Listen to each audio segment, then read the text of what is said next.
Et ce que je trouve énormément bizarre en ce moment sur l'histoire de Brawl Stars, c'est qu'on voit la même chose posée quelque part avec le code. Avec un petit code, et quand on le cherche, on trouve ce live. Mais vous pouvez simplement le trouver en cherchant live bizarre Brawl Stars. Donc ça, c'est bizarre. Moi, je pense que c'est un créateur de Brawl Stars qui fait ça. Que Brawl Stars a tout prévu pour qu'on regarde ce live en voyant la petite chose. Et simplement qu'on devine des choses sur l'histoire. Mais pourquoi ? Pour que l'histoire de Brawl Stars soit un peu plus passionnant.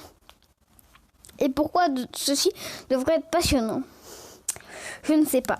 Mais je pense parce que Brawl Stars, à mon avis, est un parc d'attractions. Vous allez me dire alors pourquoi cette guerre ? Pourquoi tout ce haine ? Un parc d'attractions avec du comique. Du comique, oui. Ça veut dire en gros que Brawl Stars est un parc d'attractions, mais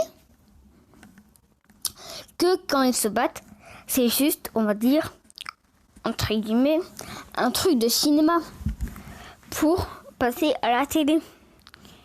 Et ça expliquerait déjà plein de choses comme les bruits de clowns, tout ceci, tout cela.